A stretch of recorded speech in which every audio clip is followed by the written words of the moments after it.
Helping Christians understand what they believe and why they believe it. This is the passion of Dr. R.C. Sproul, founder of Ligonier Ministries. We offer the growing Christian thousands of practical educational resources rich in biblical truth.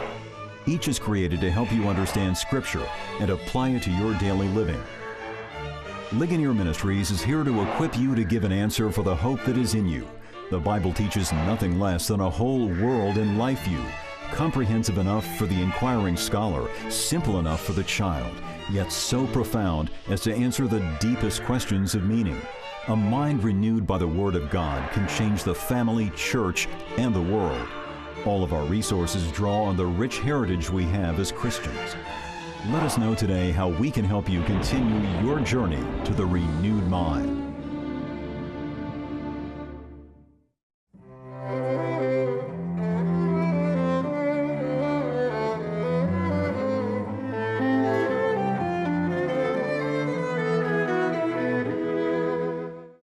In the 19th century, one of the most important philosophers in Europe was Soren Kierkegaard. And though we're not going to be looking at Kierkegaard today, I just want to mention in passing that he was known affectionately as the Danish gadfly. That little expression, gadfly, refers to somebody that kind of stirs the pot by flittering around from group to group and engaging people in serious discussions and thought.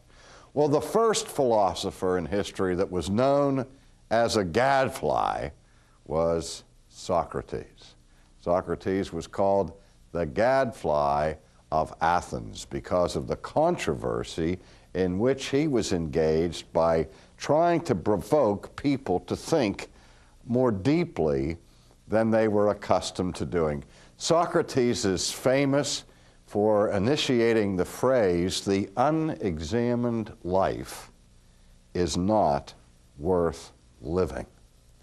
And his passion was to get people to do just that, to examine their lives, to examine their thinking. Not to just accept ideas uncritically because they were in vogue or because they were popular, but he wanted to lead them to a kind of self-critical analysis, to challenge assumptions that were accepted just by the transfer from one generation to the next. And he lived at a critical period in history, not only for the history of the Greek world, but for the history of Western civilization.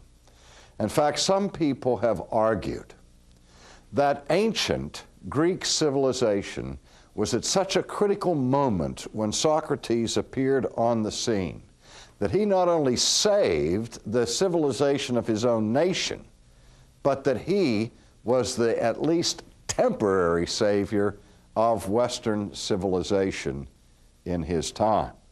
Now, to understand that kind of an evaluation, we have to take a step back and look at some of the background. Socrates was born approximately in the year 468 BC. Now, I don't mean by that he was approximately born. He actually and truly was born.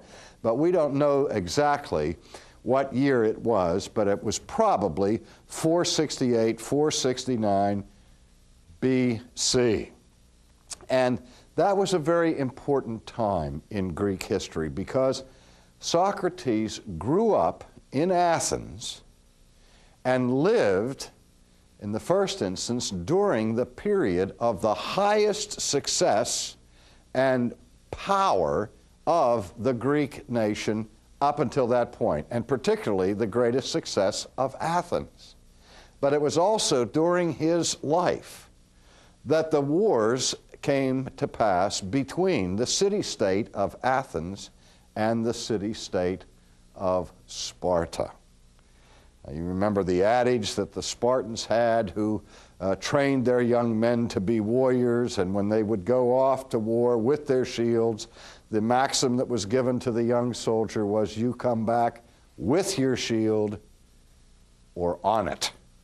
That is, you fight to the death. Well, what happened during Socrates' life was that Sparta defeated Athens. And what followed that war was a period of unraveling of Greek culture and a period of great skepticism and disillusionment that gripped the citizens of Athens. Now, it wasn't simply the political and military circumstances that brought this malaise to the culture of Athens. But if you recall in our last lecture, we saw the impasse that arose between the two great thinkers prior to Socrates, Parmenides and Heraclitus. And in simple terms, what many of the common people were saying was, wait a minute, what about this whole endeavor of searching for ultimate truth and for ultimate reality? It seems like a fool's errand to us. Maybe the skeptics are right that such truth is beyond the scope of our ability to discover it. And they would think like this: if the titans of intellectual inquiry, like Parmenides and Heraclitus, can't agree on ultimate issues, how can you expect us to sort all of these complex metaphysical questions out? So what happened with the decay in the military power, economic power, and political power of Athens, coupled with this sense of frustration of trying to gain ultimate truth? The culture kind of disintegrated and grew inward in its attention and began to focus their thinking on this world, on concrete, practical matters. We can't figure out these ultimate questions of truth, but we're still faced with the daily questions of how do we make a living, how do we face the necessities that life imposes upon us from day to day. So we have really the birth of ancient pragmatism. And I might also say it was the birth of ancient humanism. And there was also a disillusionment about religion. The gods had let the people down. And so now we have a kind of pre-Socratic period of secularism. Now, I use those particular descriptive terms for a reason, because when we step away from the Greek age and look at our own culture today, many of the critics describe our own culture at the end of the 20th century as humanistic, as secular, and as pragmatic. And so it's important for us, if we can look at an ancient culture that mirrors so many of the life situations that we encounter in our own civilization today, maybe we can learn something from it. But into this vacuum of the decline of Greek civilization stepped a group of teachers who became very important, and they were called the Sophists. The Sophists, which is a word that comes from the Greek word sophia, which is the word wisdom. In fact, the very word philosophy means phileo sophia, the love of wisdom. Now, the Sophists considered themselves, as the word suggests, sages. They were learned people, and at the beginning of the movement of the Sophists, there was a certain respectability and dignity to their endeavors. But with the decline of the civilization came also the corruption of the Sophist movement. And I have to say, just as a little parenthesis, as an aside, we don't have a lot of first-hand information about the Sophists themselves. I mean, we're not totally in the dark about it, but so much of the information that we have about the Sophists in antiquity come to us through those dialogues of Plato that have survived to this day. And Plato, in his day, had an extremely negative view of the Sophists. So when we consider ancient Sophism, we're looking at them through the eyes of one who was sharply critical of them. And so we have to keep that in mind as we analyze them. But in any case, we have words in our language that have their origin in this movement. The word sophomore, the word sophistry, which is a negative term, and the word sophisticated, which may have a positive connotation. When we say that somebody has a sophisticated knowledge of something, we mean that they have more than a passing, superficial grasp of things, but that they've gone into it rather deeply.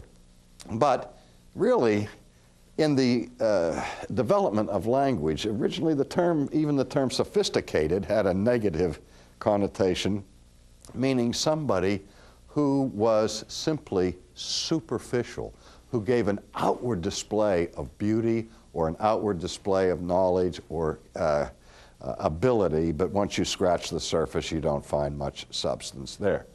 Well, these words that come down into our language have been heavily influenced by the negative view of this movement.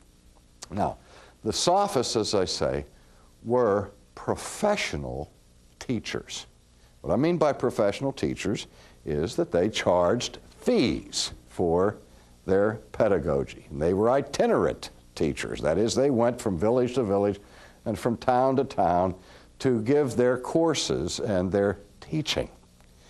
But what had happened in the political structure of Athens is that the movement was in the direction of more and more of a democratic process, where the leaders were not kings who passed their power on to their progeny or noblemen, but the leaders more and more were emerging as a result of popular elections. And also, there were significant changes in the judicial system of Athens, where we have the development of the jury system. And the juries would vote on the verdict of the accused. And so now we have a culture where the art of public speaking now is at a premium, because those who are most articulate and most persuasive, who can move the passions and the emotions of the people, have the best chance of becoming the elected officials and hence the governors of the populace. And also the attorneys who can move the passions of those impaneled as jury members have the ability to persuade the jury to come to the verdict that they desire. Now, all of those things are part and parcel of the society in which we find ourselves today. But now the sophists, in their teaching, as I said, were concerned with practical matters. They were pragmatists. The truth is defined not by some metaphysical ultimate correspondence to reality, but the truth is discerned by what works. What works in practical terms in the marketplace where we live. They were the original Madison Avenue ad men, whose test for their effectiveness in advertising was not whether the claims for the product actually were true, but rather how effective they were in getting people to purchase the product. So truth was not their interest. Persuasion was their interest. And the school that they developed most significantly was that of rhetoric. Now, we still have rhetoric in our own culture today, and we identify it with the art of public speaking. But for the sophists, again, the artfulness of rhetoric focused on the ability of the speaker to move the emotions of the hearer so that they would be persuaded in a certain direction. Now, we still care about persuasion. I tell my students in the seminary when they come into my courses, I say, you're studying theology here, and I think you need to be for warned when you step into my classroom that I'm not interested simply in transferring historical information from my notebook to yours. I'm out to get your mind. I want to persuade you of the truth of these principles. I'm engaged in apologetics. I'm trying not only to explain these principles, but I'm trying to defend them and to capture your minds in the sense of proving to you that these are sound principles and principles that you ought to embrace and live by. Now, we're still trying to persuade, but in that case, the goal ultimately is to persuade people to acquiesce to truth, not just to persuade them for vested interests, for personal interests, for economic or political aims. But what had happened with the sophists is their whole focus on persuasion was for mean, pragmatic ends. We think of Demosthenes, the famous orator, who practices his speeches by filling his mouth with pebbles so that he could train his lips and his tongue to be super articulate in the task. Now, it's also at this time that we find the advent of a very important pre-Socratic philosopher whose name was Protagoras. And Protagoras is often considered to be the father of humanism because he gave us the Latin phrase homo mensura. Homo mensura, man the measure. And what he was saying is that man is the measure of all things. Now, again, calling attention to focusing our attention not on some never land of philosophical speculation, of metaphysics, but to concentrate our interests in the welfare of human beings in the here and now. Another important philosopher at this time was a man whose name was Gorgias. Now, that was his whole name. It wasn't Gorgias George, and it wasn't gorgeous in the sense of pretty. His name was Gorgias, and he was important because he was one of the early skeptics.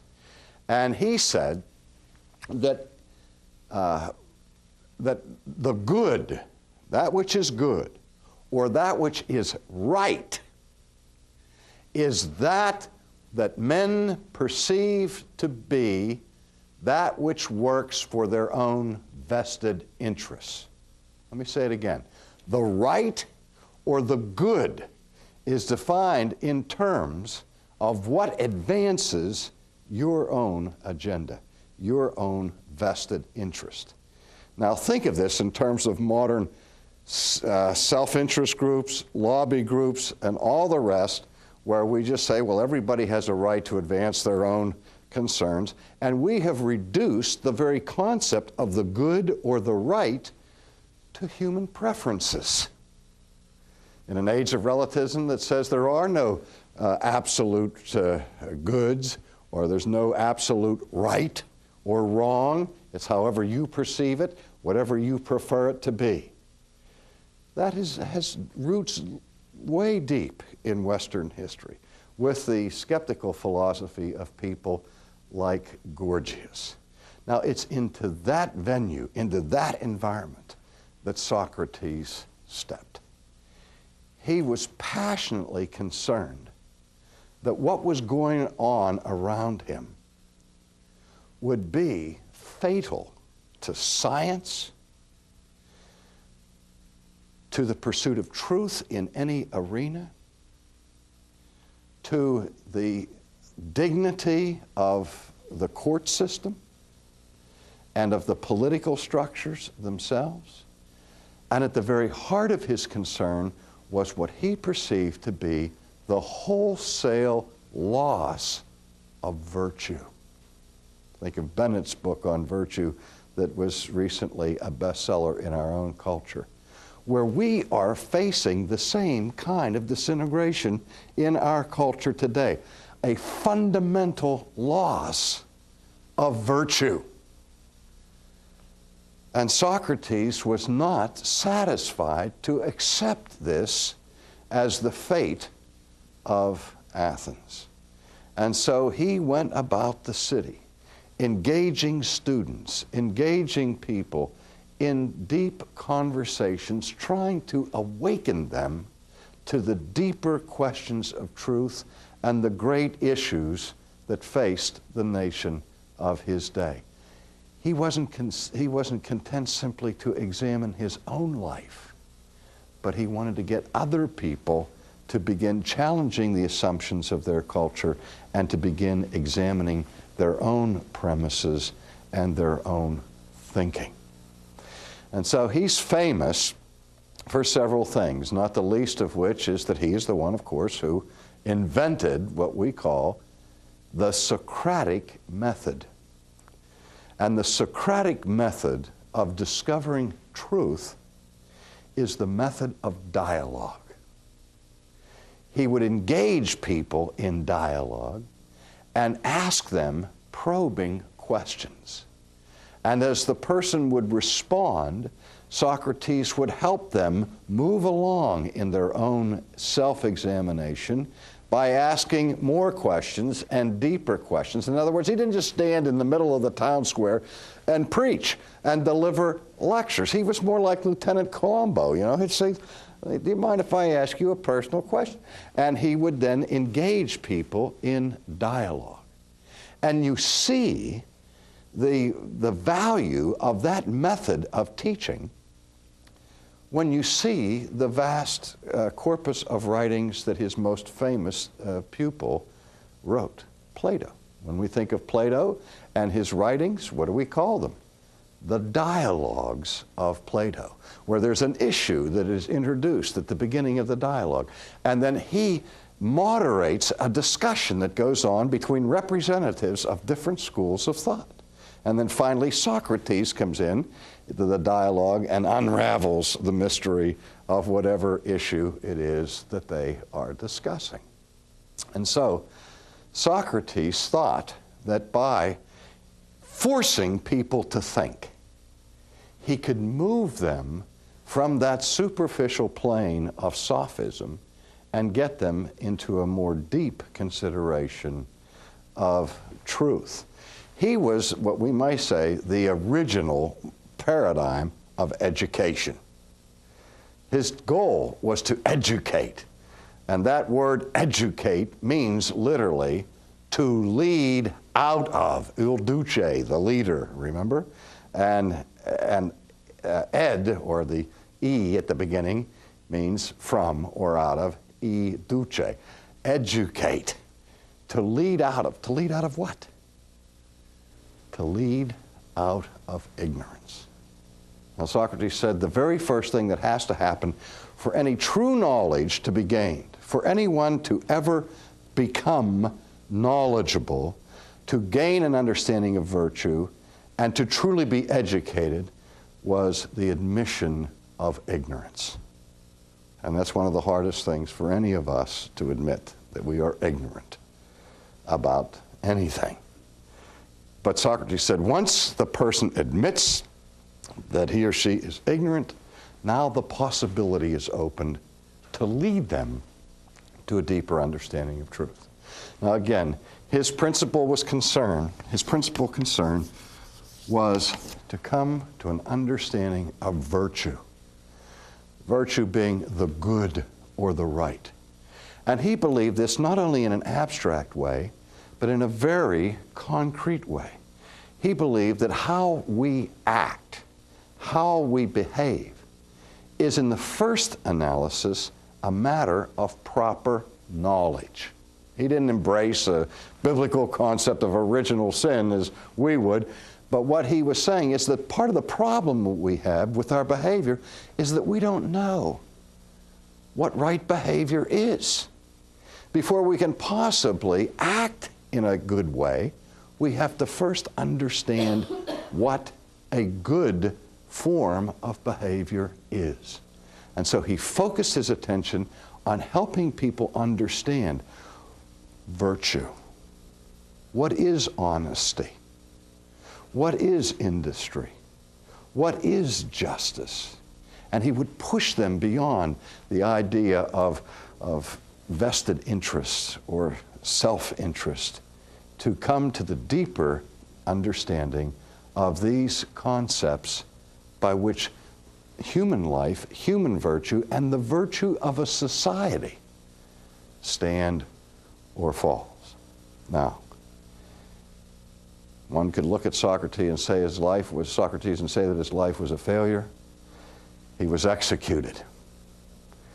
He was charged with being an atheist because he rejected the